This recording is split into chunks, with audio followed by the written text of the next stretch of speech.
Voici un exemple de ce qu'on va faire aujourd'hui. C'est un petit pad. On va commencer par aller se créer un nouveau projet. On va aller chercher le format 8,5 par 11 pouces. Et on va aller lui installer des guides en référence. Donc pour ça, on va aller dans Fichier, Paramètres, Ajouter des guides. Et moi, j'aurais besoin de 2 colonnes et 3 lignes.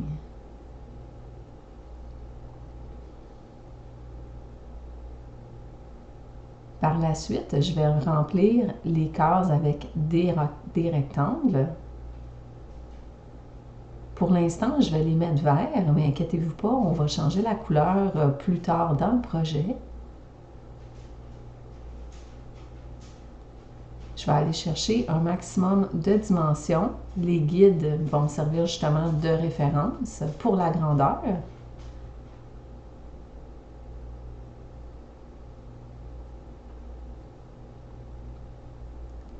Je vais le dupliquer pour avoir la même grandeur pour tous mes rectangles.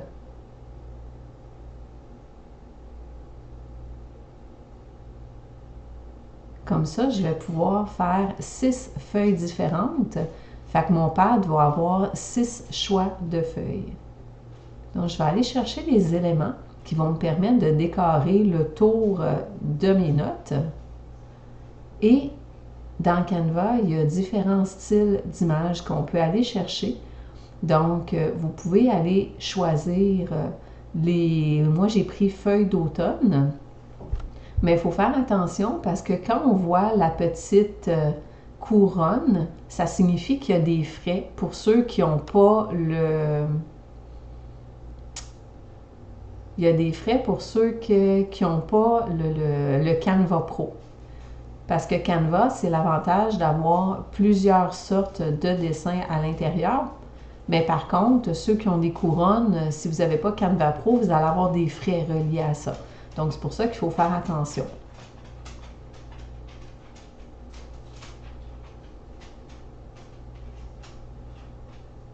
Pour l'instant, il y en a beaucoup. J'aimerais ça vous en trouver qu'il n'y a pas de couronne, parce que ça existe.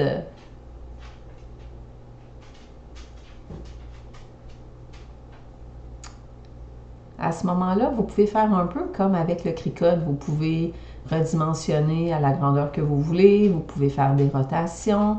Vous pouvez facilement là, aller laisser votre imagination.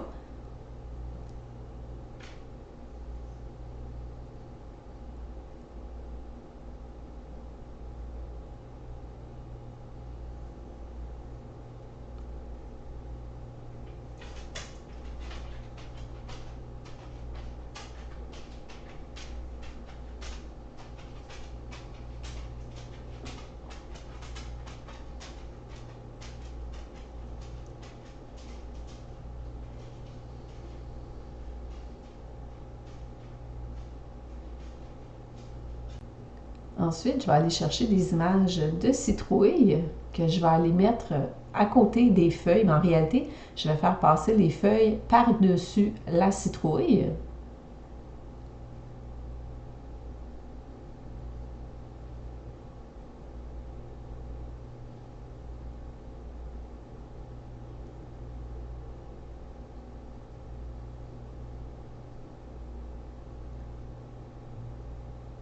Donc, je vais aller la redimensionner.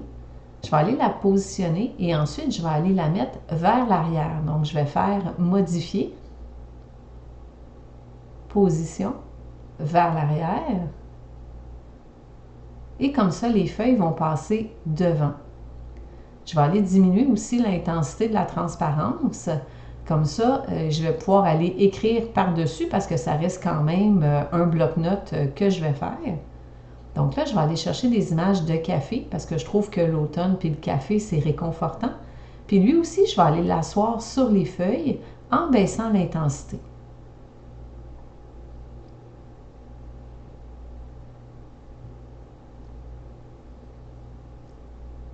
Petit truc pour le deuxième. Ce que je vais faire, c'est que je vais aller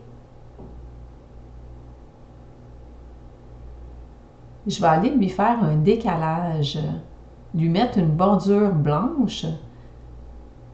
Pour ça, je vais aller dans Modifier, Bordure.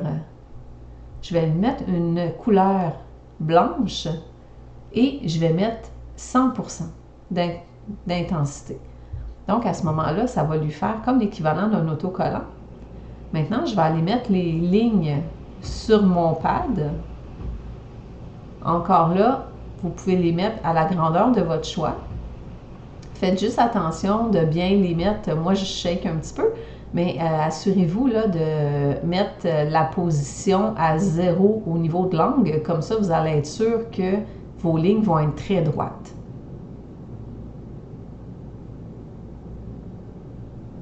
Moi, je vais diminuer un peu l'épaisseur de mon trait, donc je vais le faire passer de 4 à 2, mais je vais quand même garder un trait plein. Ensuite, je vais dupliquer ma ligne, que je vais aller positionner à la bonne hauteur, et je vais aller dupliquer, et automatiquement, ça va se mettre à la même distance entre chaque.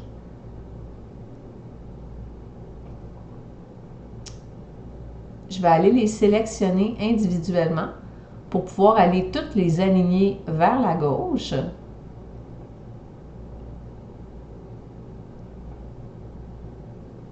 Donc, je fais position, alignement gauche. Et ensuite, vertical, ils sont déjà positionnés verticalement, bien séparés. Donc, je vais aller mettre le café vers l'avant pour pouvoir, comme qui passe par-dessus les lignes. Je vais me rapprocher un peu pour que vous puissiez mieux voir. Donc, on voit le décalage. Et voilà. Et ensuite, on va aller faire une bordure à notre carré. Comme ça, la cricotte va savoir exactement à quel endroit couper. Donc, on va chercher la couleur. On va faire trait. Encore là, une ligne pleine, mais je vais la laisser à 4. Mais je vais la changer de couleur. Je vais la mettre orange. Là, j'ai sélectionné le fond. C'était pas tout à fait ce que je voulais faire. Donc, je vais recommencer. Je vais aller chercher le trait que je vais aller mettre orange. Et le fond, je vais le mettre blanc.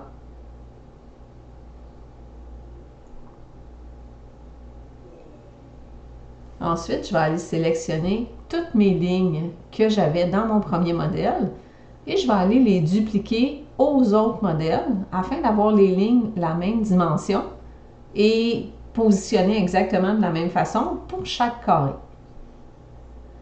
Le concept est le même pour tous les autres carrés, donc je vais le faire passer plus vite, mais je vais toutes leur installer les lignes, leur faire passer les images là, vers l'avant pour que vraiment que ça fasse mieux défini, leur créer une bordure et mettre le fond en blanc.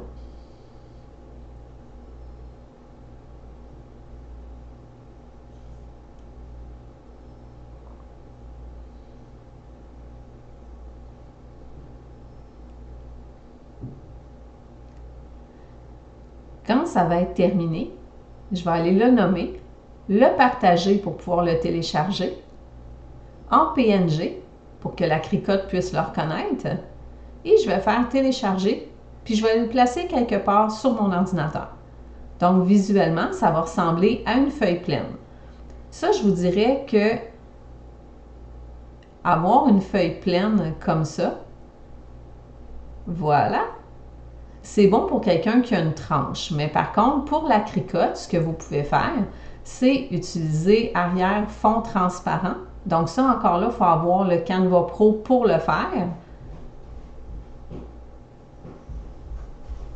Et vous allez pouvoir télécharger le fichier directement dans votre cricotte. Donc, on va aller choisir un nouveau projet, toile vierge, commencer un nouveau projet, télécharger. Donc, vous allez chercher le fichier que vous avez mis sur votre ordinateur. Ensuite, on continue. Encore une fois. On va y aller avec le design plat. Vous allez pouvoir l'inscrire dans un onglet pour le sauvegarder, pour mieux avoir de la facilité à le retrouver. Et voilà. Donc là, on va aller le redimensionner pour pouvoir le faire découper par la Cricut Joy Extra.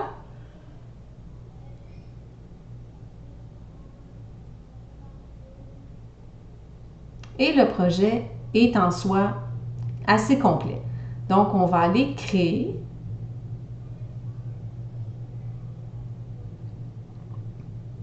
On voit que la distance est bonne, il apprend toute la page. On va l'envoyer à l'imprimante.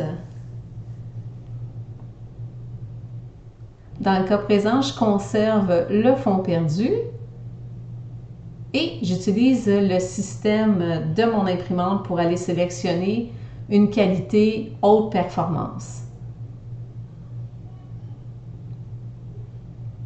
Et c'est le moment de l'impression. Une fois que c'est terminé, on va pouvoir aller sélectionner le matériel qui est papier cartonné économique et on part pour la découpe.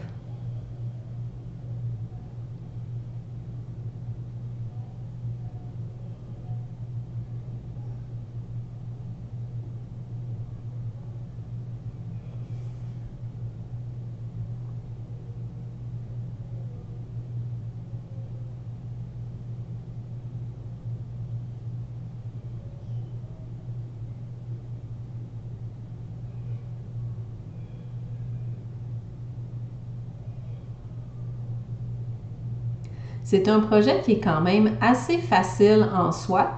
Puis, pour vous remercier, ce que je vais faire, c'est que dans les commentaires, je vais vous mettre un lien pour aller imprimer directement ce projet-là via le Cricut Design Space.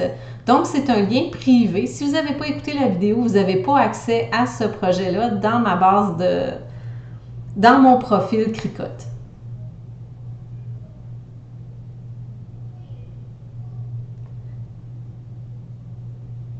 Donc, on peut faire imprimer le nombre de pages qu'on veut. Ça peut être, moi, ce que j'ai fait, c'est que j'ai fait imprimer 6 pages, ce qui m'a donné 18 petits carrés. Puis maintenant, ce que je vais faire, c'est que je vais aller lui bâtir un dessous pour que ça soit plus solide. Donc, j'ai pris une vieille boîte de carton que j'avais en stock. Puis, je vais utiliser ma tranche pour pouvoir aller couper mon gabarit.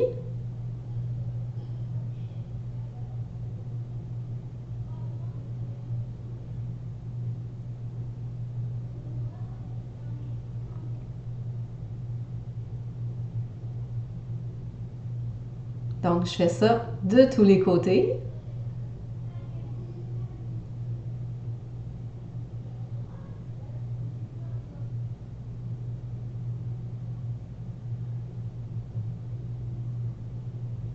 Ensuite, je vais utiliser mon Mod Podge pour pouvoir aller coller les rebords. Donc, je m'assure que tout est bien placé et je vais utiliser les pinces vraiment pour être sûr qu'il n'y a rien qui va bouger.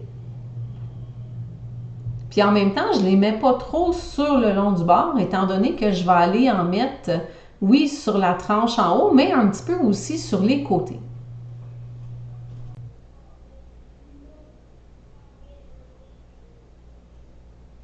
Au début, j'ai commencé avec l'éponge. Je me suis vite rendu compte qu'en fin de compte, ça allait beaucoup mieux avec les doigts. Parce que le but, c'est vraiment d'en mettre partout puis que la colle entre à l'intérieur des feuilles pour vraiment que toutes les feuilles restent bien collées quand on décide de brasser un peu le bloc-notes.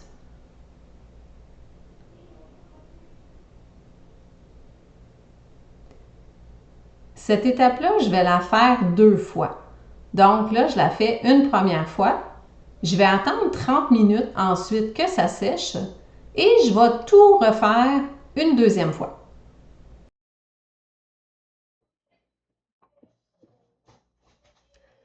Comme vous pouvez le constater, faire son propre bloc-notes ou petit carnet C'est parce que là, on l'a fait en petit format, mais il n'y a rien qui vous empêche de faire en demi-page, en tiers de page. Donc, vous décidez vraiment quelle grosseur de bloc-notes vous voulez avoir. Avec Canva, c'est super facile à faire.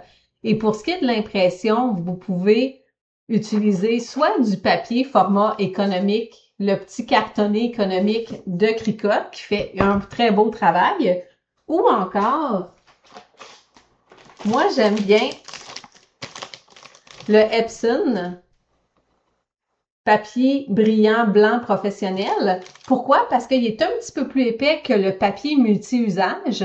Sauf que, par exemple, si je viens qu'à utiliser du papier d'impression Epson, à ce moment-là, je vais baisser l'intensité de pression de ma cricotte pour le mettre plus ferme que pour le papier cartonné.